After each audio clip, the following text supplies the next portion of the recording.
وبارک وسلم قال اللہ تعالی و تبارک فی شان حبیبہ مخبرا و آمرا ان اللہ و ملائکتہ یصلون علی النبی یا ایھا الذین آمنوا صلوا علیہ وسلموا تسلیما اللہم صلی علی سیدنا و مولانا محمد معدن الجود والکرم صلاۃ و سلاما علیک یا سیدی یا رسول اللہ وعلی آلک و اصحابک یا حبیب اللہ۔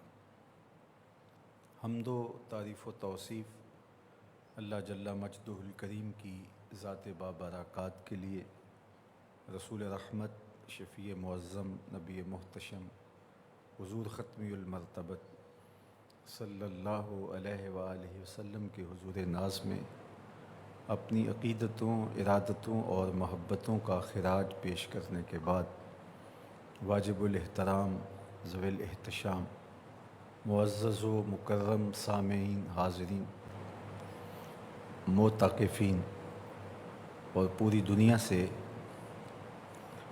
آج کے اس لائیو اجتماع میں شریک ہونے والے جملہ سامعین، سامعات، السلام علیکم ورحمۃ اللہ وبرکاتہ۔ سورہ المومنون کی ابتدائی 11 آیات پر آج کی اس نشست میں کچھ گفتگو کرنے کی سعادت نصیب ہوگی، اور یہ 11 آیات ہماری زندگی کا نصاب ہیں۔ اگر آپ قرآن مجید سے رہنمائی طلب کریں تو ایک ایک حرف، ایک ایک لفظ، ایک ایک کلمہ، ایک ایک آیت ہدایت بانٹتی ہے۔ قرآن مجید کے اسلوب میں جو چاشنی رکھی گئی ہے، جو پیار اور جو محبت اور جو خوبصورتی ہے، وہ آپ کو کہیں اور نہیں مل سکے گی۔ یہ سراسر ہدایت ہے، مینارہ نور ہے، رشد و ہدایت کا روشن باب ہے۔ اس کتاب زندہ سے جڑنے والے سرخرو، کامیاب اور بامراد ہوتے ہیں، اور اس کتاب سے اپنے آپ کو دور رکھنے والے دنیا اور آخرت میں ذلیل و رسوا ہوتی۔ امت مسلمہ کا المیہ یہی ہے کہ یہ پاکیزہ کتاب جو ہمارے آقا و مولا حضور ختمی المرتبت صلی اللہ علیہ وآلہ وسلم کے سینہ اطہر پہ نازل ہوئی، ہمارے گھروں میں موجود تو ہے، لیکن ہم نے اس کتاب کو کھول کر نہیں دیکھا۔ کتاب رحمت کا ہمارے نام پیغام کیا ہے اور ہمیں کس طرح سے زندگی گزارنے کا اسلوب اور ڈھب دیا گیا ہے۔ سورہ المومنون کی یہ 11 آیات کو آپ کہہ سکتے ہیں کہ زندگی گزارنے کا خوبصورت اسلوب ان آیات میں بتایا گیا، اور یہ بات ذہن نشین رہے، انسانی مزاج کو سنوارنے کے لیے، انسانی کردار کو بہتر بنانے کے لیے، ایک اچھا، پاکیزہ، ستھرا انسان جو مطلوب شریعت بھی ہے اور مقصود دین بھی ہے،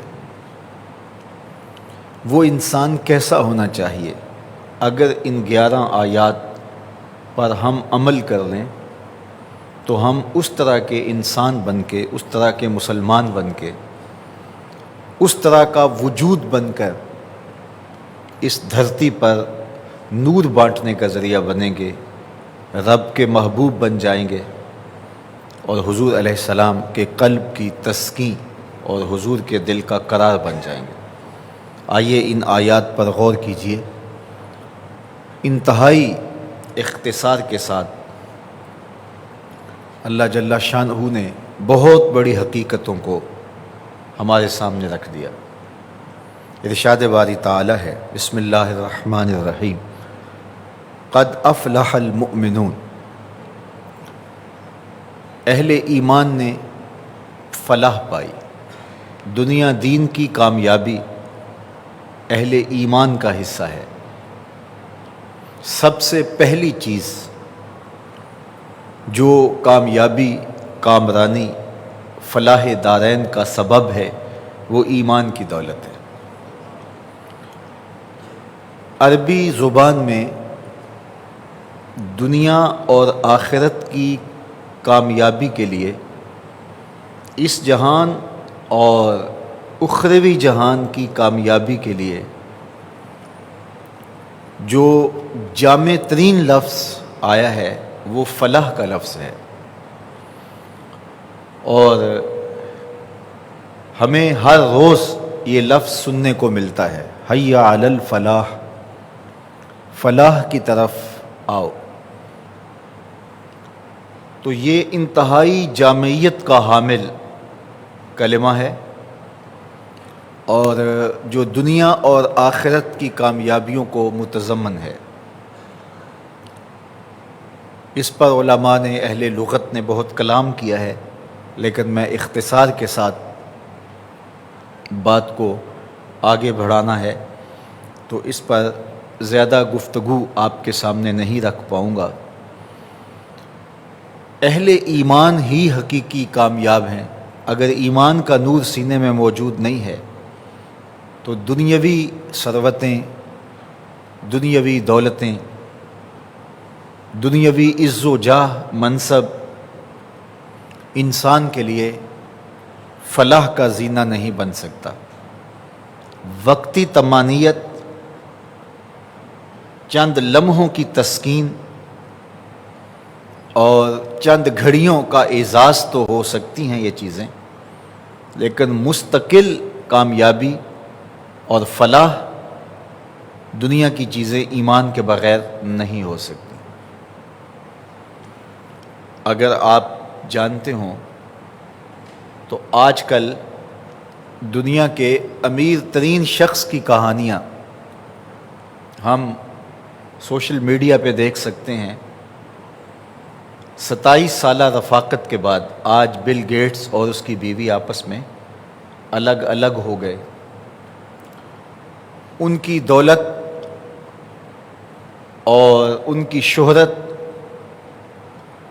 ان کو یکجا نہ رکھ سکی، اور ان کی زندگی کتنی تلخ تھی جس کا نتیجہ طلاق تک جا پہنچا۔ اگر خوشیاں، حقیقی فلاح اور کامیابی دولت سے حاصل ہوا کرتی ہے تو اس وقت دنیا پر جس شخص کی دولت کے شہرے ہیں، جس شخص کی دولت کے نقارے گونج رہے ہیں، آج دنیا کے اوپر بے بسی کی تصویر نہ ہوتا۔ تو دولت، دنیاوی شہرت، مناصب، عز و وقار، یہ حقیقی فلاح نہیں ہے۔ حقیقی فلاح ایمان ہے۔ اگر ایمان کی دولت موجود ہے تو ایمان کا ثمرہ بندے کو نصیب ہو جائے تو پھر وہ دنیاوی اسباب کی کامیابی کے باوجود بھی پرسکون رہتا ہے، اور اگر ایمان نہیں ہے تو کثرت اسباب کے باوجود بھی وہ پرسکون نہیں رہ پاتا۔ تو سب سے بڑی دولت حضرت انسان کو جو اس دنیا پر عطا کی گئی ہے وہ دولت ایمان ہے۔ یہ بات ذہن میں رکھیں، اس کائنات میں سب سے بڑی دولت جو کسی کو عطا کی گئی ہے وہ ایمان کی دولت ہے، اور آخرت میں سب سے بڑی دولت جو اہل ایمان کو دی جائے گی وہ دیدار الہی ہوگا۔ تو ایمان بہت بڑا خزانہ ہے، ایمان بہت بڑی ثروت ہے، ایمان بہت بڑی دولت ہے، اور جس کے پاس یہ پونجی موجود ہے وہ اپنے آپ کو غریب نہ سمجھے کہ اس کا سینہ ایمان سے منور ہے، اس کو ایمان کی ثروت نصیب ہے۔ اور وہ اتنی بڑی ثروت اور اتنی بڑی دولت سے مالا مال ہے۔ دنیا کے اوپر شہنشاہ، کج کلا اور بڑے بڑے رؤسا گزرے، لیکن ایمان کی دولت سے محروم رہے تو پیوند خاک ہو گئے۔ آج ان کا نام بھی باقی نہیں ہے، لیکن ہم ایک شخص کو دیکھتے ہیں جس کا رنگ کالا تھا، ہونٹ موٹے تھے، ذات کا حبشی تھا، لیکن آج بھی کائنات کے جس کونے میں چلے جاؤ بلال حبشی رضی اللہ تعالی عنہ کے نام کی مساجد موجود ہیں۔ ایمان کا ثمرہ ہے کہ جنت میں ان کے قدموں کی آہٹ سنی جا رہی ہے۔ سب سے بڑی دولت دولت ایمان ہے۔ اللہ تعالیٰ جل شانہ کا شکرانہ ادا کرو کہ اللہ نے ایمان کی دولت سے ہمیں مالا مال کیا ہے۔ یہ میری اور آپ کی محنت کا نتیجہ نہیں ہے، یہ محض اللہ کی کرم نوازی ہے کہ اس نے ہمیں ایمان کی دولت سے مالا مال کیا۔ اس کی قدر جانیں، اس کی اہمیت کو سمجھیں اور اس پر شکریہ ادا کریں کہ میرے مالک تیرا لاکھ لاکھ شکر کہ تو نے یہ دولت بیدار ہمارا مقسوم کیا۔ تو فرمایا فلاح کس نے پائی؟ اعمال بعد میں آتے ہیں، دیگر اچھی اور صالح اور خوبصورت عادتیں، رویے، اعمال یہ بعد میں آتے ہیں۔ سب سے پہلے ایمان ہے۔ ایمان موجود ہے تو یہ عمل آخرت کا ذخیرہ بنتے ہیں۔ اگر ایمان موجود نہیں ہے تو اچھے اعمال دنیا میں سکون طمانینت کا سبب تو بن جاتے ہیں۔ اگر کوئی خلق خدا کے ساتھ شفقت کرتا ہے، مخلوق کا بھلا کرتا ہے، کسی کا دل نہیں توڑتا، اچھا انسان ہے لیکن مومن نہیں ہے، تو اس کی دنیا کی زندگی تو اچھی گزر سکتی ہے، لیکن آخرت میں لا خلاق اس کا کوئی حصہ نہیں ہے۔ آخرت میں اسی کا حصہ ہے جو ایمان کی دولت سے مالا مال ہے۔ تو فلاح، حقیقی فلاح جو دنیا اور آخرت کی فلاح پر مشتمل ہے، وہ اسی کو میسر ہے جو اہل ایمان ہے۔ قد افلح المؤمنون، فلاح انہوں نے پائی، کامیاب وہ ٹھہرے جو اہل ایمان ہیں۔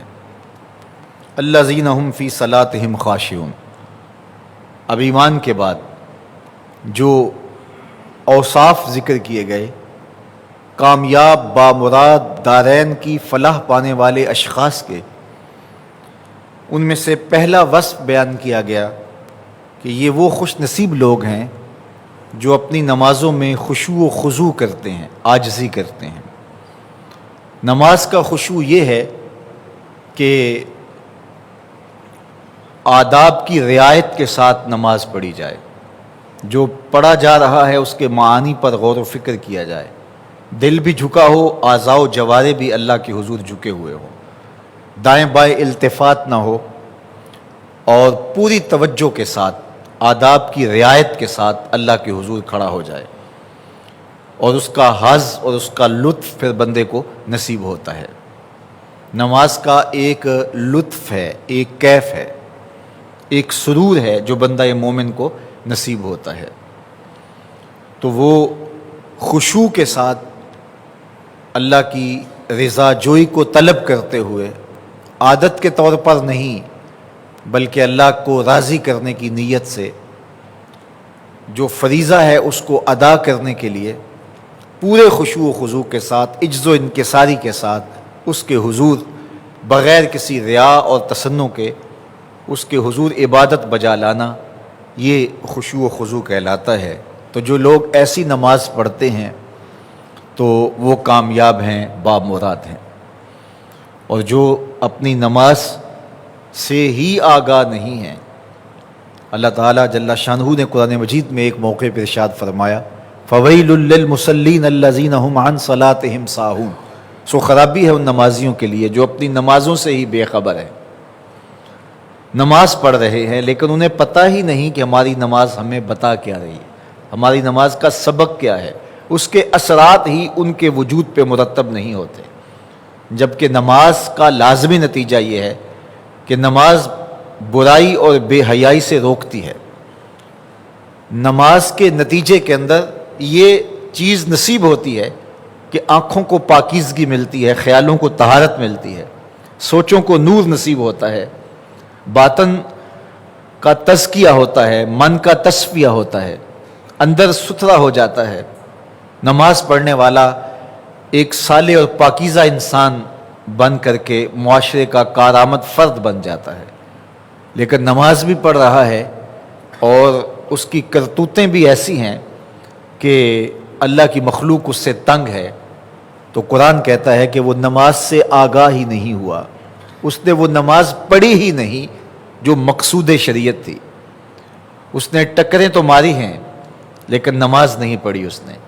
تو فرمایا وہ لوگ اپنی نمازوں سے بے خبر ہیں، اور فرمایا کہ وہ دکھلاوا کرتے ہیں۔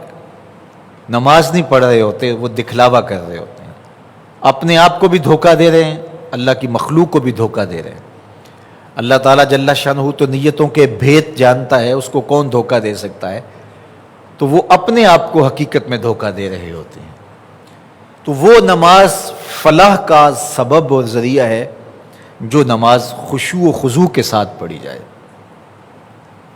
والذین ھم عن اللغو معرضون، اللہ نے اہل ایمان کی جو کامیاب اور بامراد ہیں ایک نشانی یہ بیان فرمائی کہ وہ لغویات سے اعراض کرتے ہیں، ان کی زبان سے کوئی بیہودہ کلمہ صادر نہیں ہوتا، بولنے سے قبل 100 بار سوچتے ہیں کہ جو بولنے جا رہا ہوں یہ اللہ کی ناراضگی کا سبب تو نہیں ہے، یہ کسی کا کلیجہ تو نہیں چیر دے گا، کسی کے دل کو زخمی تو نہیں کر دے گا، مخلوق میں انتشار کا سبب تو نہیں ہوگا، افتراق کا ذریعہ تو نہیں بن جائے گا، یہ بیہودہ اور بے مقصد کام تو نہیں ہے۔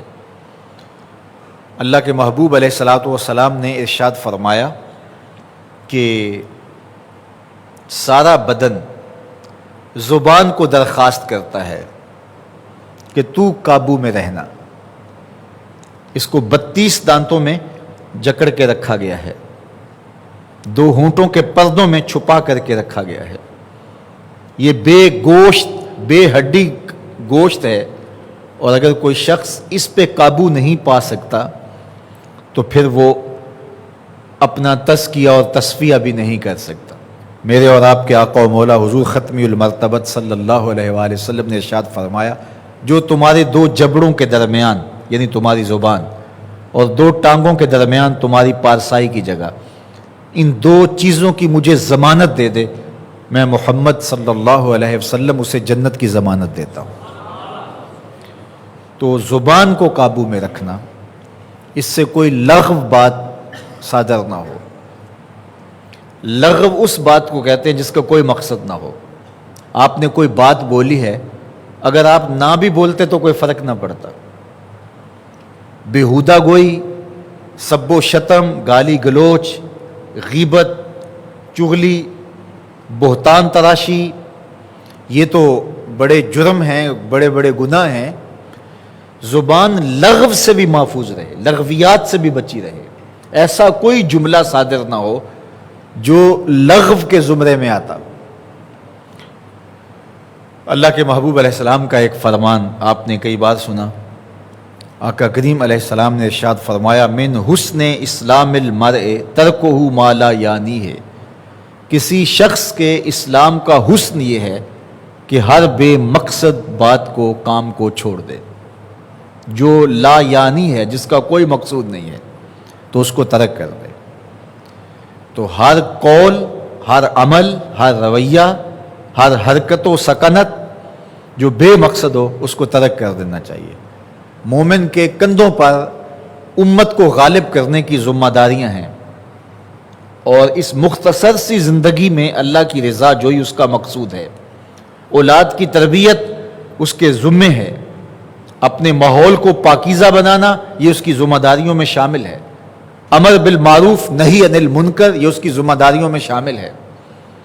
اتنا مصروف شخص بیہودہ گوئی کرے گا، اتنا مصروف شخص فضول گوئی کرے گا، اتنا مصروف شخص جس کی اتنی ذمہ داریاں ہوں، تو کیا وہ اپنے وقت کو برباد کرے گا؟ تو مومن کی زندگی پاکیزہ زندگی ہوتی ہے۔ اللہ تعالیٰ جل شانہ نے فرشتہ مقرر کیا ہے، زبان سے جو لفظ نکلتے ہیں، جو کلمات جاری ہوتے ہیں، وہ لکھ لیتا ہے۔ ایک ایک چیز ہماری لکھی جا رہی ہے۔ کبھی میں اور آپ اپنا تجربہ خود بھی کریں، ایک دن سویر سے لے کر شام تک ہماری جو روٹین کی زندگی گزرتی ہے، اس میں جو جو ہم نے کیا اس کو لکھیں کہ آج میں نے یہ کیا، یہ بولا، یہ بات کی، یہاں گیا، یہ کھایا، یہ پیا، یہاں بیٹھا، سارے دن کی ایک دن کی تفصیلات لکھیں، اور پھر شام کو دیکھیں کہ اس میں لغو کیا ہے۔ تو بہت ساری چیزیں لغو ملیں گی۔ یہ نہ بولا ہوتا تو کیا فرق پڑتا، یہاں نہ گیا ہوتا تو کیا فرق پڑتا، یا مجھے کیا ملا ہے یہ بولنے سے، یہ کام کرنے سے، یہ رویہ اختیار کرنے سے مجھے کیا حاصل ہوا ہے۔ تو جو چیزیں برائی کے زمرے میں آتی ہیں، گناہ کے زمرے میں آتی ہیں، کبائر ہیں، وہ تو ہیں ہی ہیں، تو بہت ساری ہماری ایسی باتیں ہیں کہ جو ہمارے مقصد کی نہیں ہیں، اور سویر سے لے کر شام تک ہم جتے ہوئے ہیں ان کاموں کے اندر۔ زندگی کا بوجھ کم ہو جائے گا اگر ہم بیہودہ گوئی سے، فضول گوئی سے، لا یعنی گفتگو سے اپنے آپ کو بچائیں گے۔ وہ ہم گھروں کی صفائیاں کرتے ہیں 2 ماہ کے بعد، 6 ماہ کے بعد تفصیلی صفائیاں، تو کتنی چیزیں ہوتی ہیں جو گھر سے نکالنی پڑتی ہیں کہ اب اس کی ضرورت نہیں رہی ہے، فضول اس نے جگہ کو گھیر رکھا ہے۔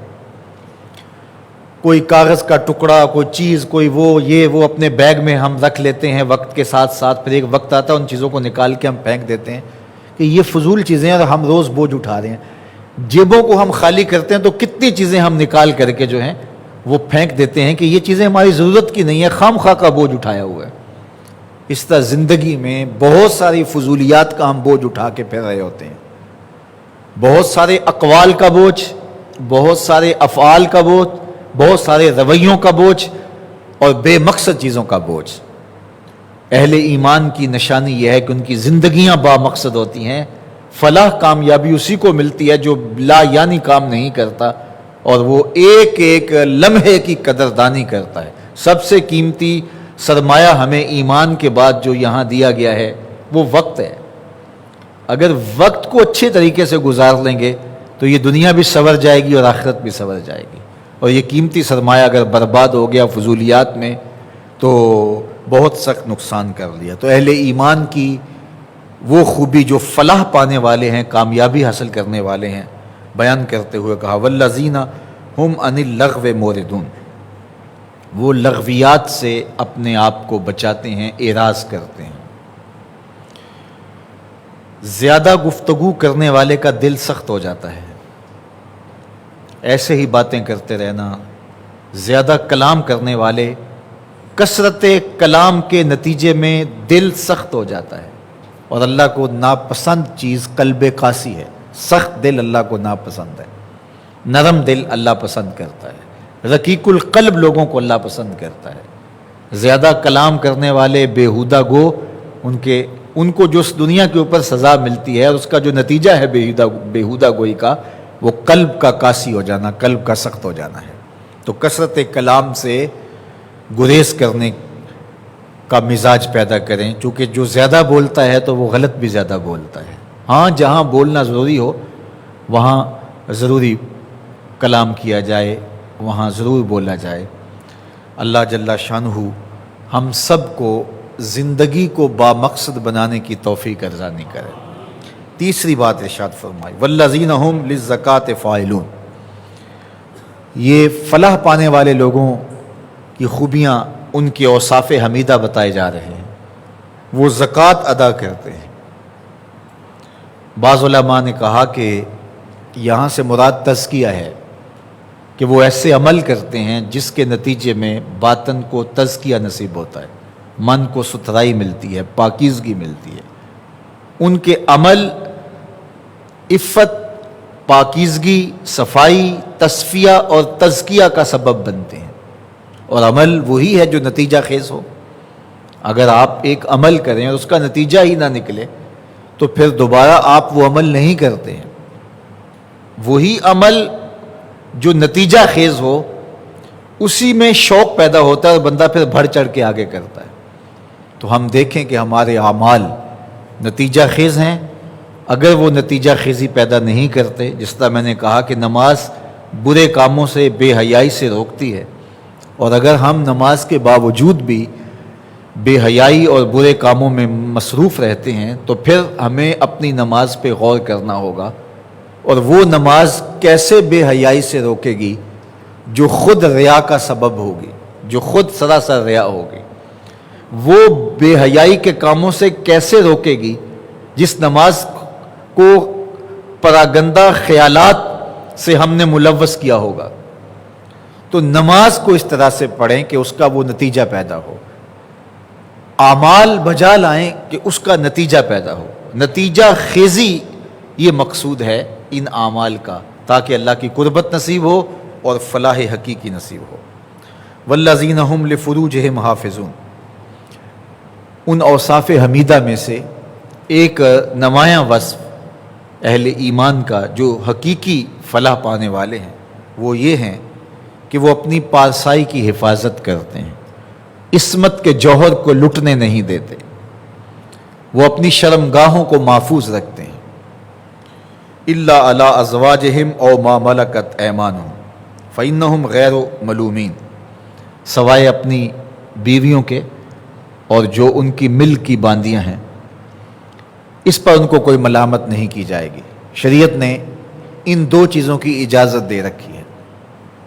اس کے علاوہ راستے برائی کے تلاش کرنا، آج کل جس طرح لوگ 100 بہانے تلاش کر کے برائی کی راہوں پہ چل پڑتے ہیں، تو قرآن مجید کی یہ سیدھی سیدھی اور واضح واضح آیات ہمیں بتا رہی ہیں، فَمَنِ ابْتَغَىٰ وَرَاءَ ذَلِكَ فَأُولَٰئِكَ هُمُ الْعَادُونَ، جو ان کے علاوہ کوئی راستہ تلاش کرے تو وہ حد سے بڑھنے والا ہے۔ شریعت نے یہ دو ہی راستے ہمیں دیے ہیں، مل کی باندیاں جو آج کل نہیں پائی جاتی۔ جب اسلامی جنگیں ہوتی تھیں تو اس وقت کفار کی خواتین جو قید ہو کر کے آتی تھیں تو وہ مجاہدین میں تقسیم ہوتی، تو ان کا جواز تھا، اور دوسرا جس کے ساتھ نکاح ہوا ہے۔ تو اس کے علاوہ قرآن نے کہا جو اس کے علاوہ کوئی راستہ ڈھونڈے، فَمَنِ ابْتَغَىٰ وَرَاءَ ذَلِكَ، جو اس کے علاوہ کوئی راستہ تلاش کرے، فَأُولَٰئِكَ هُمُ الْعَادُونَ، تو وہ حد سے تجاوز کرنے والا ہے۔ تو فلاح اسے نصیب ہوگی جو عصمت کے جوہر کی حفاظت کرے گا، اپنی آبرو کو لٹنے نہیں دے گا، اپنی نظروں کی، اپنی پارسائی کی جگہوں کی حفاظت کرے گا، اپنی آبرو کو پامال نہیں ہونے دے گا، اللہ کے حکم نہیں توڑے گا، اور اللہ جل شانہ کے بتائے ہوئے انداز زندگی کو ہی اختیار کرے گا۔ والذین هم لاماناتہم وعہدہم راعون، اور وہ امانتوں اور جو انہوں نے عہد کیے ہیں ان کی رعایت رکھتے ہیں، ان امانتوں کو بھی ادا کرتے ہیں اور ان کیے گئے وعدوں کو بھی پورا کرتے ہیں۔ اللہ کے محبوب صلی اللہ علیہ وآلہ وسلم نے ارشاد فرمایا، لا ایمان لمن لا امانت لہ ولا دین لمن لا عہد لہ، اس شخص کا ایمان نہیں ہے جس کے ہاں امانت نہیں ہے، اور اس کا دین نہیں ہے جس کا عہد نہیں۔ امانت اور عہد یہ دو چیزیں ہیں جو ہمارا دین ہمیں سکھاتا ہے کہ کسی کے پاس امانت رکھی جائے تو اس امانت کو وہ صحیح طرح سے لوٹا دے۔ اچھا، عمومی طور پہ ہمارے ہاں امانت سے مراد مالی امانات ہی تصور کی جاتی ہیں، اور بہت سارے لوگ اس معاملے کے اندر بہت خیال رکھتے ہیں کہ وہ مالی امانات صحیح لٹا دیتے ہیں، اور امانت کے وسیع مفہوم سے بے خبر ہوتے ہیں۔ حالانکہ امانت صرف مالی امانت ہی نہیں ہے، اور بہت ساری اقسام ہیں امانتوں کی۔ اگر کسی کو کوئی منصب دیا گیا ہے تو اس منصب کے تقاضوں کو نبھانا یہ بھی امانت کے زمرے میں آتا ہے۔ کسی سے کوئی راز کی بات کی گئی ہے تو اس راز کو محفوظ رکھنا یہ بھی امانت کے زمرے میں آتا ہے۔ آج کے زمانے میں یہ بات کہی جاتی ہے اور پورے زور سے کہی جاتی ہے کہ جب آپ نے راز بتا دیا تو پھر وہ راز نہیں رہا، اور واقعتاً آج ایسے ہی ہے، لیکن ماضی میں ایسا نہیں ہوتا تھا، اور آج بھی جو اللہ کے بندے ہیں، جو حقیقی فلاح اور کامرانی والے لوگ ہیں، وہ آج بھی ان چیزوں کی پاسداری کرتے ہیں۔ یہ امانت ہے، اس امانت کو ضائع نہیں کرتے۔ اسی طرح آپ جو کام کرنے جا رہے ہیں، جو آپ کا ذمہ لگایا گیا، تاکہ مزدور 8 گھنٹے کی ڈیوٹی ہے تو وہ اس کے اندر کم چور بن جائے تو وہ بھی امانت کے اندر خیانت کر رہا ہے۔ دفتری ذمہ داریاں ہیں تو وہ ان کو نہ نبھائیں۔ آج کل وہ کم چوری کا بہت سارا بہانہ لوگ ڈھونڈ لیتے ہیں، اور سارا دن سائلین باہر دھکے کھا رہے ہوتے ہیں اور اندر میٹنگز چل رہی ہوتی ہیں۔ تو آپ کو منصب دیا گیا تھا لوگوں کی ضرورتوں کو پورا کرنے کے لیے، تو آپ کی ذمہ داریوں میں یہ چیز شامل ہے کہ آنے والے لوگوں کی ضرورت کو پورا کریں، تو یہ امانت کے زمرے میں آتا ہے۔ منبر و محراب یہ بھی ایک ذمہ داری ہے، اس کے جو تقاضے ہیں اس کو نبھانا پڑے گا، اور اگر نہیں نبھاتے ہیں تو آپ علیہ السلام نے قیامت کی نشانیاں بیان کرتے ہوئے ایک نشانی یہ بھی بیان فرمائی تھی، اذا وسد الامر الی غیر اہلہ فانتظر الساعہ، جب معاملات ایسے لوگوں کے سپرد کیے جائیں جو نااہل ہوں تو فرمایا پھر قیامت کا انتظار کرنا۔ ان لوگوں کو معاملات سپرد کر دیے جائیں جو ان معاملات کو نبھانے کی اہلیت ہی نہیں رکھتے، تو پھر نتیجہ کیا ہوگا کہ وہ نبھانا چاہیں گے بھی تو نہیں نبھا سکیں گے۔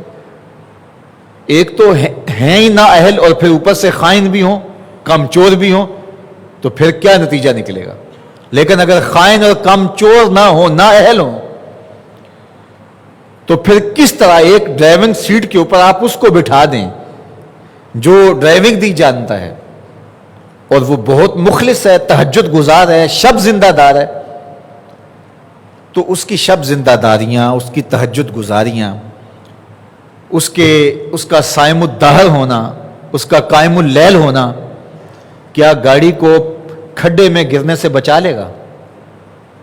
تو وہاں بٹھانا اس کو چاہیے جو کہ اس منصب کے تقاضوں کو پورا کرنے کی اہلیت رکھتا ہو، اور اگر اس کا مقصد ہی لوگوں کو گرانا ہو اور پھر وہ اس معاملے کی اہلیت نہیں رکھتا ہے، تو پھر تو جو کام 10 منٹ کے بعد ہونا ہے وہ 5 منٹ کے بعد ہو جائے گا۔ تو امور ان کے سپرد کرنے چاہیے جو کہ اس کی اہلیت رکھتے ہوں۔ جو اہلیت نہیں رکھتے ہیں ان کے ذمے آپ کوئی کام لگا دیں گے تو اس کا نتیجہ یہی ہوگا کہ وہ کام صحیح ہونے کی بجائے الٹا خراب ہوگا۔ آیان سلطنت سے لے کر کے منبر و محراب تک یہ چیزیں اچھی طرح سے ہمیں دیکھنی چاہیے کہ کیا امانتیں ان لوگوں کے سپرد ہیں جو امانتوں کو نبھانے کی صلاحیتیں رکھتے ہیں۔ عمومی طور پہ تو ہم حکومتوں کے حوالے سے بات کرتے ہیں، لیکن دیگر شعبہ ہے زندگی میں ہم اپنے آپ کو دیکھیں تو ہمیں بھی ایسا ملے گا کہ ہر جگہ پہ، ہر منصب پہ وہ بیٹھا ہے جو منصب کے تقاضوں کو نبھانا جانتا ہی نہیں ہوتا ہے۔ باقی رہی بات آیان سلطنت کی، تو وہ ملک کبھی بھی کامیاب راہوں پہ نہیں چل سکتے کہ جس میں مناصب کے اوپر نااہل لوگ بیٹھے ہوں۔ رومی نے کہا تھا، سگ وزیرو گرگ میرو موشرا درباں شود، این ارکان سلطنت ملک را ویراں شود۔ سگ وزیر ہوگا، کتا وزیر ہوگا، گرگ میرو اور بادشاہ بھیڑیا ہوگا، موشرا درباں شود اور چوہے کو وزیر دفاع بنا دیا جائے، این ارکان سلطنت ملک را ویراں شود۔ اگر اس طرح کی کابینہ بن جائے تو پھر ملک ویران ہی ہوں گے، ملک کبھی بھی جو ہے وہ ترقی نہیں کر سکتے۔ اگر ہم دیکھیں تو آج آیان سلطنت کتنے نااہل ہیں اور ان کی نااہلیوں کے نتیجے کے اندر آج ہم کہاں سے کہاں لڑکتے چلے جا رہے ہیں. اور صرف یہ میرے وطن پاکستان کی کہانی نہیں ہے، پوری امت مسلمہ کے اندر اس وقت سوائے ایک آدھ نام کے قیادت نام کی چیز ہی نہیں ہے، اور جس کے نتیجے کے اندر آج ہم کار مذلت کی ان گہرائیوں میں اور ان ذلتوں کی گہرائیوں میں اتر گئے ہیں کہ آج امت مسلمہ کا جو حال ہو رہا ہے اور ہمارے ساتھ جو ہوا، جو ہو رہا ہے اور جو ہونے جا رہا ہے وہ ناگفتہ بے ہے. اس سے بڑھ کر اور کیا ہو سکتا ہے کہ ہمارے پیغمبر رحمت نبی اکرم صلی اللہ علیہ وآلہ وسلم کی اہانت کفر کا معمول بن جائے اور 56-57 اسلامی ملک بے بسی کی تصویر نظر آئیں. تو جب تک اہل کے ذمے منصب نہیں ہوں گے تو وہ اس کو کبھی بھی نہیں نبھا سکے گا. اور یہ قیامت کی علامتیں ہیں جو حضور نے ارشاد فرمائی، اذا وسد الامر الی غیر اہلہ فانتظر الساعہ. کہا جب نااہل لوگوں کے پاس قیادتیں آ جائیں، ان کے پاس حکومت کی زمام اقتدار آ جائے، تو پھر اس کا نتیجہ یہی ہوتا ہے کہ ملک را ویراں شود، پھر قومیں اپنا وجود کھو دیتی ہیں اور ایک بے ہنگم ہجوم ہوتے ہیں. تو ہمیں محنت کرنی ہوگی، ایسے افراد سازی کے عمل سے گزرنا ہوگا کہ ہم ایسے رجال کار تیار کریں جو مستقبل کے اندر امت کی قیادت کو سنبھال سکیں. اس لیے کہ اس وقت جو ہماری عصری دانشگاہیں ہیں اور ہماری دینی درسگاہیں ہیں، سچی بات یہ ہے کہ اس طرح کی قیادت دونوں جگہوں سے پیدا نہیں ہو رہی. کچھ لوگوں کو غصہ لگا تھا، میں نے آج سے کوئی 2 سال پہلے کہا تھا یہ امت بے امام ہے. اس وقت اس امت کو اس وقت عالمی قیادت، عالمی امام نصیب نہیں ہے، اور جس کے نتیجے کے اندر ہم ہر آنے والے دن کار مذلت میں گرتے چلے جاتے ہیں اور ہمارے عمل اور رویے ہمیں مزید کھٹائی میں ڈالتے چلے جاتے ہیں اور ذلت و رسوائی ہمارا مقدر بنتا چلا جا رہا ہے. سیاسی شعور سے لے کر کے مذہبی شعور تک مفقود ہوتا چلا جا رہا ہے، اور جس کے نتیجے کے اندر ہر آنے والا دن ہماری ذلت کا دن ہے، ہماری رسوائی کا دن ہے. تو ہمیں سوچنا پڑے گا کہ نئی نسل کو اگر ہم نے اب تیار نہ کیا اور ہمارے مدارس دینیہ، ہماری عصری دانشگاہیں اور ہمارے منبر و محراب انہوں نے وہ ذمہ داری ادا نہ کی جو ان کا تقاضا ہے، تو آنے والا دور شاید کسی کو روشن نظر آتا ہو، اس سے بھی بھیانک دکھائی دیتا ہے، اس سے بھی دردناک دکھائی دیتا ہے. خدائے زندہ زندوں کا خدا ہے، یہ اللہ تعالیٰ کا اسلوب ہے. کافر کی محنت کو بھی وہ ضائع نہیں کرتا، کافر بھی محنت کرے تو وہ آگے آ جاتا ہے. اور مومن اگر نکھٹو ہو تو اس کا یہ کہنا کہ میں مومن ہوں تو اس وجہ سے اس کو دنیا کے تخت و تاج پہ براجماں کر دیا جائے، یہ سنت الہی نہیں ہے، یہ عادت الہی نہیں ہے. جب اقبال نے شکوے کی زبان کھولی تو اس میں کہا کہ کافر کو تو نے حور و قصور دیے اور ہمیں فقط وعدہ حور دیا، تو اس کا جواب دیا کہ مسلم آئی ہوا کافر تو ملے حور و قصور. جب وہ مسلم آئی ہوا تو انہیں حور و قصور ملے. انہوں نے محنت کی، انہوں نے علم پڑھا، وہ آگے بڑھے، ایجادات کی، اور آج وہ دنیا کے اوپر غالب بن کے تمہارے ساتھ یہ سلوک کر رہے ہیں. اور اگر تم بھی محنت کرتے تمہارا رب جو ہے وہ تمہیں کبھی بھی محروم نہ رکھتا. کافر لگتے کیا ہیں؟ تو اس لیے ہمیں اپنے حصے کا کام ضرور کرنا چاہیے. اگر ہم اپنے حصے کا کام نہیں کرتے تو اللہ تعالیٰ جل شانہ کی رحمتیں اور اس کی کرم نوازیاں ہمارے اوپر نہیں اتریں گی، ہمیں مٹا دیا جائے گا اور ایسی قوم ہماری جگہ لائی جائے گی جو ہے وہ محنت کو اپنا شعار بنانے والی ہے اور محنت سے آگے بڑھنے والی ہے. خدائے زندہ زندوں کا خدا ہے. اس حقیقت واقعہ کو، اس فلسفہ حیات کو ہمیں جاننا بھی ہوگا اور اس کو اختیار بھی کرنا ہوگا. اس لیے ہمیں اپنی زندگی پر بہت زیادہ غور کرنا ہوگا. جو میرے ذمے کام ہے میں اس کو نبھاؤں اور اس کو دل و جان سے نبھاؤں. مجھے جو منصب دیا گیا ہے ممبر و محراب کا، میں اس کو پورا کروں. آپ کو اگر جھاڑو دے کر کے ایک گلی کی صفائی کی ذمہ داری دی گئی ہے تو اس کو دیانت سے ادا کریں. اگر آپ کے ذمے پھولوں کی کیاری میں پانی لگانا ہے تو آپ وہ کام کرنے جا رہے ہیں جو آپ کر نہیں سکتے، اور آپ کہتے ہیں کہ نہیں میں ممبر پہ بیٹھ کے خطابت کروں گا، وہ تو آپ کا منصب ہی نہیں ہے۔ آپ کو جو کام دیا گیا ہے وہاں گوڈی میں کوتاہی نہیں ہونی چاہیے، وہاں وقت پہ پانی ملنے پہ کوتاہی نہیں ہونی چاہیے۔ ہر بندہ جو اس کا منصب اور اس کا جو دائرہ کار ہے، جب اس میں کام کرنے لگ جائے گا تو نتیجہ کیوں پیدا نہیں ہوگا؟ لیکن ہم جو ہے وہ کرنے جا رہے ہوتے ہیں جو ہم سے ہو نہیں پاتا، اور جو ہماری ذمہ داریاں ہیں، ہماری ڈیوٹیاں ہیں، اس کو ہم ترک کر رہے ہوتے ہیں، اور نتیجہ یہ ہے جو کر سکتے ہیں وہ بھی نہیں ہم کر پاتے، اور جو ہم جو ہے وہ نہیں کر سکتے ہوتے وہ کرنے کے لیے نکل پڑتے ہیں۔ وہ ایک زمانے میں بہت زیادہ کسی نے مجھے زور دیا کہ آپ بھی الیکشن میں آئیں اور اس طرح جو ہے وہ پاکستان میں بہت فائدہ ہو جائے گا، امت غالب ہو جائے گی۔ تو میں نے ان کو جو باتیں کی ان میں ایک بات یہی تھی، میں نے کہا کہ جو کام میں نہیں کر سکتا، میں اپنی صلاحیتوں سے آگاہ ہوں، مجھے پتہ ہے کہ میں کیسا ہوں، میرے اندر صلاحیتیں کیا ہیں۔ جو شخص اپنی خودی کا تعقل نہیں رکھتا، جس کو اپنے آپ کا نہیں پتا میں کھڑا کہاں ہوں، تو وہ کبھی بھی کامیاب نہیں ہو سکتا۔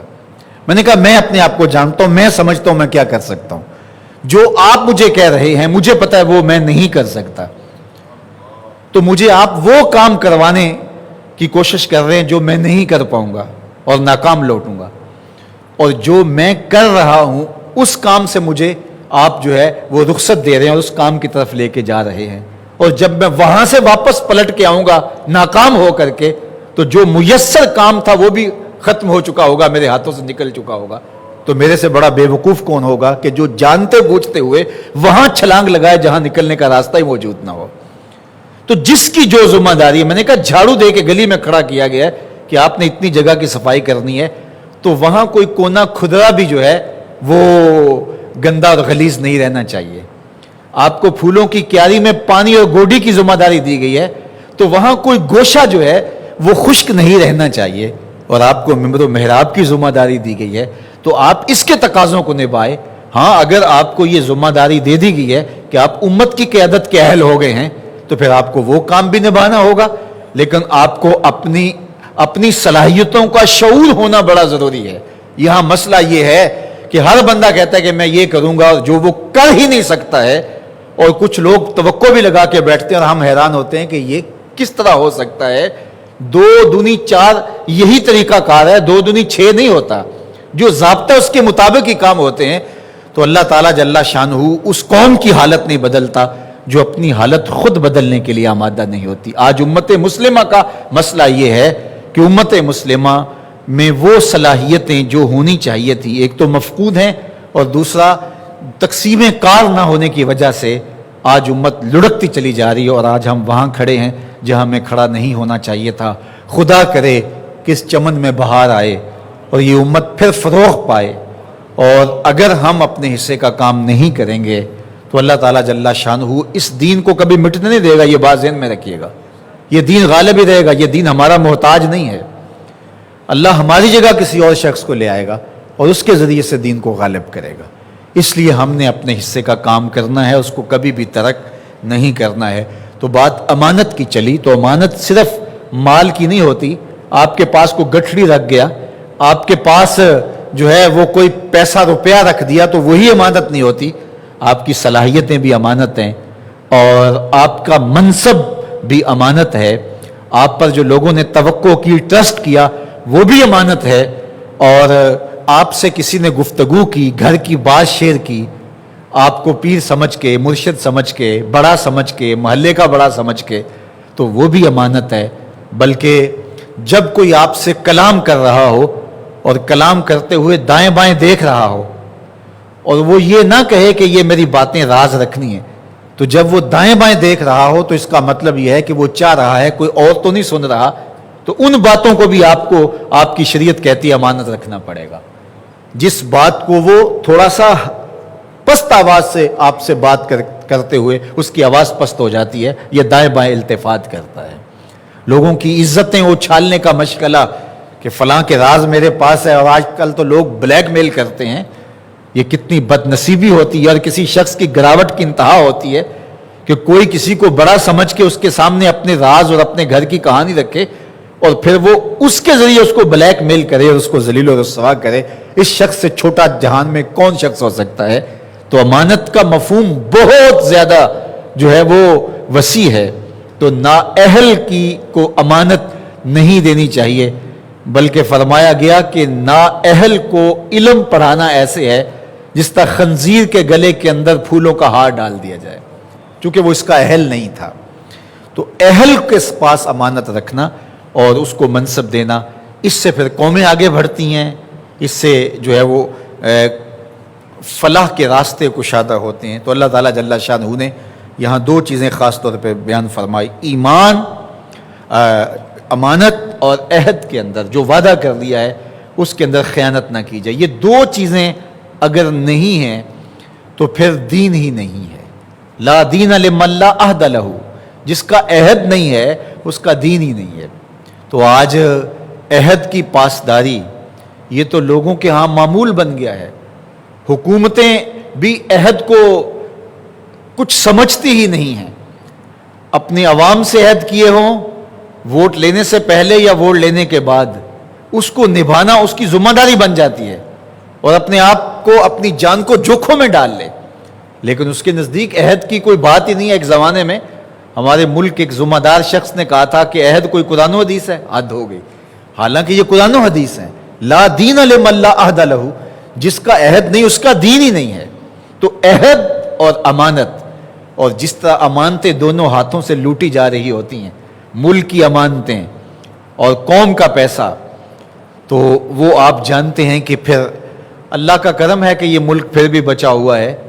ورنہ جس طرح اس کو جو ہے وہ اس ملک کو نچوڑا جاتا ہے اور جس طرح اس کی ہڈیاں چچوڑی جاتی ہیں، تو اگر جو ہے وہ اللہ کا خاص کرم نہ ہو تو یہ ملک کبھی بھی باقی نہیں رہ سکتا ہے.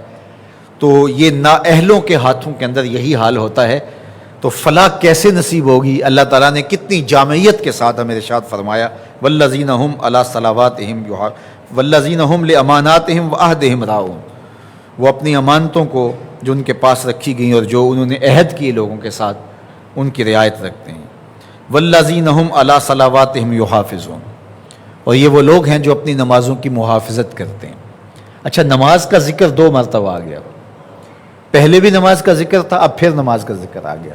تو بات سمجھنے کی ہے کہ نماز کتنی اہم ہے، کتنی اہمیت ہے نماز کی. کہ ان آیات کے اندر اللہ تعالیٰ نے جہاں خاص خاص اور چیدہ چیزیں بیان فرمائی ہیں، وہاں نماز کا ذکر دو بار بیان کر کے گویا بتایا کہ جو بندہ میرے حضور جھکنا نہیں جانتا وہ فلاح پا ہی نہیں سکتا ہے. اللہ اکبر. پھر دوسری صورت یہ ہے کہ نماز کی یہاں محافظت کا ذکر کیا اور پہلے ارشاد فرمایا الذین ھم فی صلاتہم خاشعون، وہ نمازوں میں خشوع کرتے ہیں، اور یہاں فرمایا کہ وہ نمازوں کی حفاظت کرتے ہیں. تو یہ ہے کہ خشوع ایک بہت بڑی دولت ہے جو نماز میں نصیب ہو جائے. اور اگر کسی کو خشوع اس طرح سے نصیب نہیں ہو پا رہا تو وہ یہ سوچ کر کے کہ مجھے تو خشوع نصیب ہی نہیں ہو رہا تو میں چھوڑ دوں نماز، کیا فائدہ اس نماز کا؟ تو وہ نماز کو ترک نہ کرے، نماز کی محافظت کرے اور خشوع پیدا کرنے کی کوشش کرے. ترک نہیں کرے گا نماز کو، چونکہ نماز زندگی ہے، نماز قربت الہی کا ذریعہ ہے. نماز فرض ہے دن میں 5 مرتبہ، اور بیمار کو بھی رخصت نہیں ہے نماز سے. نہ مرد نہ عورت، نہ بوڑھا نہ بیمار، کسی کو رخصت نہیں ہے. نہ مسافر نہ مقیم، نہ معذور نہ صحت مند. کھڑے ہو کے نہیں پڑھ سکتے، بیٹھ کے پڑھ لو. بیٹھ کے نہیں پڑھ سکتے، لیٹ کے پڑھ لو. لیٹ کے بھی نہیں پڑھی جاتی، اشارے سے پڑھ لو. پانی نہیں ہے، تیمم کر لو. چھٹی نہیں ہے تمہیں، رخصت نہیں ہے. سفر لمبا ہے تو 4 رکعت کی بجائے 2 رکعت کر دی گئی، قصر کر دی گئی. لیکن نماز کی رخصت نہیں ہے. صلاۃ الخوف کے اندر تقسیم کر دیا گیا، پہلے آدھے لوگ آئیں پھر دوسرے لوگ آئیں، لیکن رخصت نہیں ہے، چھٹی نہیں دی گئی. تو یہ ہے نماز کی اہمیت. اور ان آیات کے اندر اللہ تعالیٰ نے سورہ مومنین کے ابتدائی اس ضابطۂ زندگی کے اندر 2 مرتبہ نماز کا ذکر کیا. پہلے تو نماز خشوع و خضوع کے ساتھ ادا کرنے والوں کو فلاح کی راہوں کا مسافر بتایا، اور پھر کہا کہ محافظت کرتے ہیں نماز کی، نماز ضائع نہیں ہونے دیتے. حضرت محدث کچھوچوی علیہ رحمہ سے ایک مرید نے کہا حضرت نماز پڑھتا ہوں لیکن لطف نہیں آتا، مزہ نہیں آتا. تو آپ نے فرمایا کہ اس کے باوجود بھی پڑھتے تو ہو نا؟ اس نے کہا جی وہ تو اللہ کا حکم ہے، پڑھتا ہوں لیکن مزہ نہیں آتا، لطف نہیں آتا. تو حضرت جھومنے لگے، فرمانے لگے مزہ آ گیا آپ کی اس بات کا کہ تمہیں مزہ نہیں آتا پھر بھی پڑھتے ہو، مطلب کہ تم مزے کے بندے نہیں ہو، تم اللہ کے بندے ہو. تم مزے کے لیے نماز نہیں پڑھ رہے، اللہ کے لیے نماز پڑھ رہے. تو کہا مجھے تو اس بات سے مزہ آیا. دیکھو کھانا اگر آپ کھاتے ہیں تو اس میں ٹیسٹ موجود ہو تو آپ بار بار کھاتے ہیں نا، لیکن ٹیسٹ بھی موجود نہ ہو اور پھر بھی آپ کھا رہے ہو تو اس کا مطلب یہ ہے کہ آپ کو جان عزیز ہے.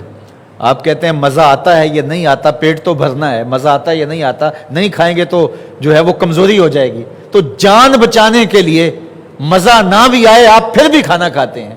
کہا نماز کا مزہ نہیں آتا آپ پھر بھی پڑھتے ہیں، اس لیے پڑھتے ہیں نا کہ رب کا حکم ہے اس کو میں پورا کر رہا ہوں. اللہ اکبر. تو وہ نمازوں کو خشوع کے ساتھ ادا کرتے ہیں اور نمازوں کی محافظت کرتے ہیں. اللہ اکبر. پھر ارشاد فرمایا اولئک هم الوارثون، یہ جو خوبیاں رکھنے والے لوگ ہیں جنت کے وارث یہی لوگ ہیں. اولئک هم الوارثون. اللہ اکبر. یہ لوگ ہی جنت کے وارث ہیں، انہیں ہی جنت عطا کی جائے گی. اور جنت کون سی؟ الذین یرثون الفردوس، ان کو جنت الفردوس عطا کی جائے گی. حضور علیہ السلام نے ارشاد فرمایا اللہ سے جب مانگو تو جنت الفردوس مانگو. یہ جنت کا اعلیٰ درجہ ہے. جنت کے 100 درجے ہیں. تو مانگنے آئے ہو سخی کے در پہ تو پھر بڑی چیز مانگو. تو ان لوگوں کو جو ان خوبیوں کے حامل ہیں اللہ تعالیٰ ارشاد فرماتا ہے الذین یرثون الفردوس، وہ وارث ہوں گے فردوس کے، جنت کے. ہم فیہا خالدون، اور اس میں رہیں گے بھی ہمیشہ. جو جنت میں چلا جائے گا پھر اس کو نکالا نہیں جائے گا. اللہ اکبر. حدیث پاک میں آتا ہے کہ جب جنتی جنت میں چلے جائیں گے اور جہنمی جہنم میں چلے جائیں گے تو جہنمیوں کے دل میں ایک ہی امید ہوگی کہ کبھی مر جائیں اور جان چھوٹ جائے. تکلیف ہے، اوپر نیچے دائیں بائیں آگے پیچھے آگے آگے، تو جلس جائیں، مر جائیں تو جان چھوٹ جائے. اور جنتیوں کے دل میں ایک ہی خدشہ اور ڈر ہوگا کہیں موت نہ آ جائے اور یہ نعمتیں جو ہمیں میسر ہیں چھن نہ جائیں. تو اللہ تعالیٰ مینڈے کی شکل میں موت کو لائے گا اور موت کو ذبح کر دیا جائے گا. جنتی جنت سے دیکھ رہے ہوں گے اور جہنمی جہنم سے دیکھ رہے ہوں گے. جب موت کو ذبح کر دیا جائے گا، موت ختم ہو گئی، تو جنتی اتنے خوش ہو جائیں گے کہ اگر موت کو موت نہ آئی ہوتی تو یہ خوشی سے مر جاتے. اور جہنمی اتنے دکھی ہو جائیں گے کہ اگر موت کو موت نہ آ گئی ہوتی تو یہ صدمے سے مر جاتے. اب جنتی خوش اور جہنمی مایوسی کے گٹاٹوپ اندھیروں میں ڈوب جائیں گے. اللہ تعالیٰ جنتیوں سے کہے گا، صحیح بخاری میں روایت ہے، جنتیوں سے کہے گا کہ تم راضی ہو؟ اردی تم، کیا تم راضی ہو؟ تو وہ کہیں گے ما لنا لا نرضی، ہمیں کیا ہوا کہ ہم راضی نہ ہوں، ہمیں وہ ملا جس کا ہمیں تصور بھی نہیں تھا، اور یہ کھٹکا بھی نکل گیا کہ موت آ سکتی ہے. ہم کیوں راضی نہیں ہوں گے؟ ہمیں تو وہ ملا مالک جس کا ہمیں تصور بھی نہیں تھا. تو اللہ تعالیٰ فرمائے گا میں ایک اور چیز تمہیں دینے جا رہا ہوں جس سے تم بالکل راضی ہو جاؤ گے. تو وہ کہیں گے مالک وہ کون سی شے ہے؟ کوئی کسر تو چھوڑی نہیں، کوئی کمی تو ہے نہیں. اللہ اکبر. کوئی کمی تو ہے نہیں. اللہ فرمائے گا ایک اور چیز میں تمہیں دینے جا رہا ہوں. تو وہ جھولیاں پھیلا لیں گے. تو اللہ فرمائے گا وہ چیز یہ ہے کہ میں تمہارے اوپر راضی ہو گیا ہوں، اب کبھی بھی ناراض نہیں ہوں گا. تو جنتی اتنے خوش ہو جائیں گے پھر خوشی کی انتہا نہیں ہوگی.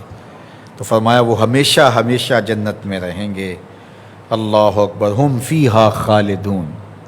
جنت میں ان کو ہمیشگی نصیب ہو جائے گی، وہ نعمتیں، وہ برکتیں، وہ رحمتیں. اور جنت میں جنتیوں کے لیے سب سے بڑی نعمت دیدار الہی ہوگا اور ان کو اللہ کا دیدار نصیب ہوگا. یہ سعادت جنتیوں کے لیے سب سے بڑی سعادت ہے. تو یہ نصاب ہے پورا.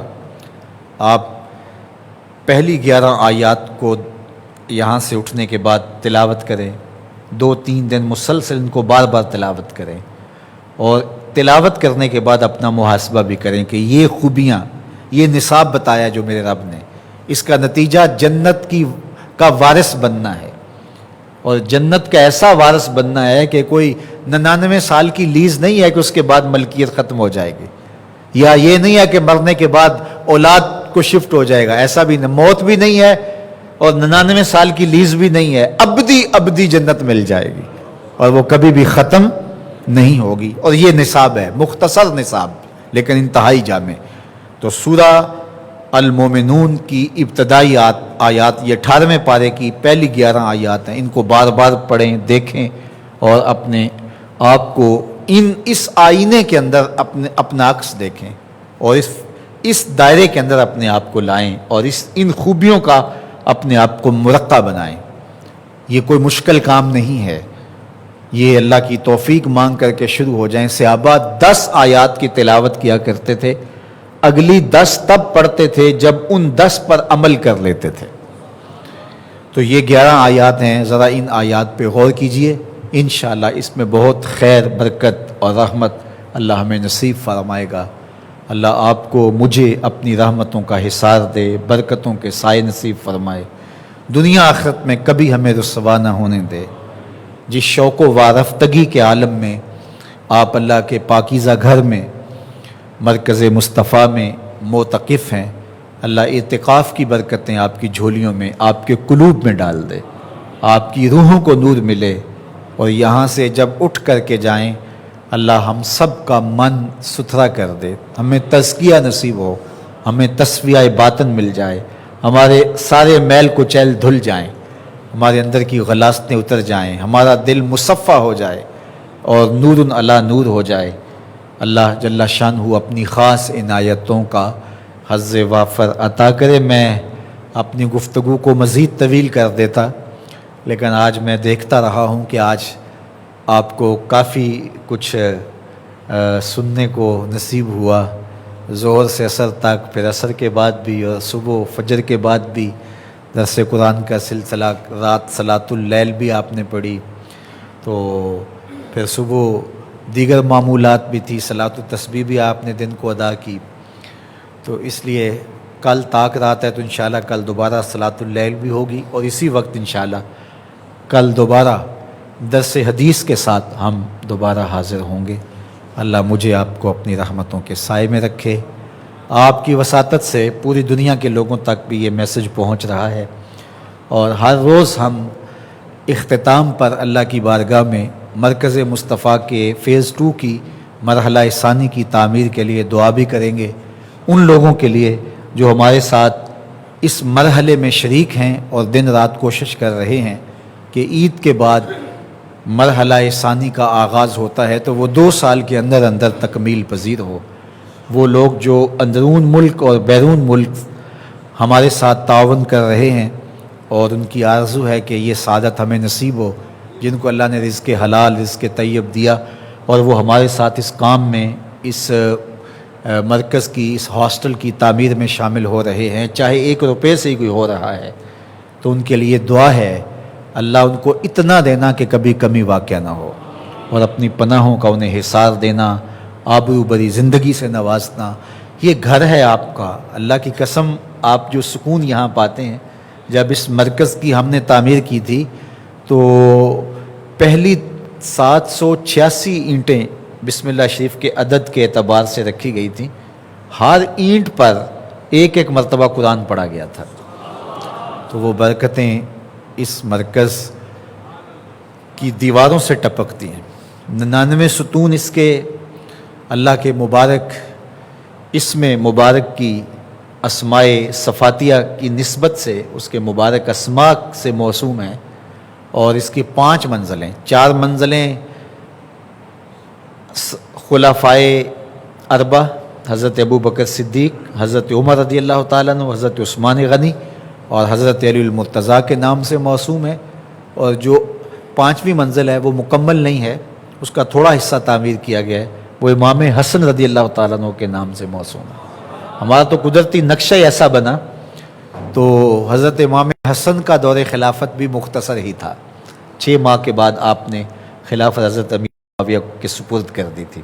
تو اس طرح یہ 5 خلفائے راشدین کے نام سے یہ مرکز کی منزلیں موسوم ہیں، اور ایک عجیب انسیت ہے، عجیب محبت ہے اس کے دیوار و در میں، اور انشاءاللہ یہ حصہ بھی جب ہمارا تعمیر ہو جاتا ہے تو پھر اور رونقیں اور بہاریں اور برکتیں نصیب ہوں گی، اور یہاں آ کے ایک سکون جو ملتا ہے اور ایک قرار ملتا ہے۔ میں بھی سفر پہ جاتا ہوں اور جب واپس یہاں پہنچتا ہوں تو عجیب اس کی فضاؤں کے اندر ایک پیار بھرا ہوا ہے، اس کی ہواؤں کے اندر ایک مہک ہے محبت رسول کی، جو اللہ ہمیں نصیب کرتا ہے۔ اللہ اس مرکز کو قیامت تک آباد رکھے، اور جس نے اس کی تعمیر میں ایک اینٹ بھی پیش کی تھی اللہ اسے بھی قبول فرمائے، اور آنے والا مرحلہ ثانی اس میں جو لوگ شریک ہوں اللہ انہیں دنیا آخرت کی برکتیں عطا فرمائے، رزق حلال، رزق وسیع، رزق سہل، رزق مبارک اور رزق فراواں عطا کرے۔ اور ہر بندے نے جو ہمارے ساتھ جڑا ہوا ہے پیار کے رشتے میں، کسی سے قرض تو لینا نہیں، پیار کے رشتے میں جو ہمارے ساتھ جڑے ہوئے ہیں وہ اس مرکز کے لیے چاہے 10 روپے دیں چاہے 10 لاکھ روپے دیں، تو وہ ضرور اس مرکز کے ساتھ جو ہے وہ اس کی تعمیر میں حصے دار بنیں، روزانہ کی بنیاد پہ دعا کریں۔ ہم اس کو 2 سال کے اندر اندر انشاءاللہ اس کی تعمیر مکمل کرنا چاہتے ہیں، اللہ ہمارے لیے آسانیاں پیدا کرے۔ الحمدللہ رب العالمین والصلاة والسلام علی اشرف الانبیاء والمرسلین۔ اللہ اٹھے ہوئے ہاتھ کبھی خالی نہیں موڑنے، پھیلی ہوئی جھولیاں اپنی رحمتوں سے بھر دینا، اپنی پناہوں کا حصار دینا، آبرو بری زندگی سے نوازنا، دنیا آخرت کی بہاریں ہماری جھولیوں میں ڈال دینا، عزت آبرو بری زندگی نصیب کرنا۔ جتنے لوگ آئے ہیں اللہ ان کا اعتکاف قبول فرمانا، پوری دنیا کے اوپر ہمیں جو لائیو سن رہے ہیں ان کے اٹھے ہوئے ہاتھ خالی نہ موڑنا، ان کی جو التجائیں ہیں پوری فرمانا۔ اللہ اس مرکز کو قیامت تک آباد رکھنا، اس کی رونق سلامت رکھنا، اس کے گوشے گوشے میں نور اور روشنی اور برکت ڈال دینا۔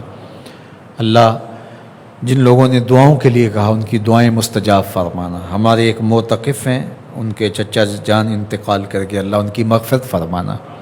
اس کے علاوہ اور بھی ہمارے جملہ فوشدگان کی مغفرت فرمانا۔ بہت سارے لوگ ہم بیمار ہیں، ہمارے پیر بھائی دوست، اللہ انہیں شفا عطا کر دے۔ صلی اللہ تعالی علی النبی الامین وآلہ وصحبہ اجمعین برحمتک یا ارحم الراحمین۔ انشاءاللہ فجر کے بعد ملاقات ہوتی ہے۔ والسلام علیکم ورحمۃ اللہ۔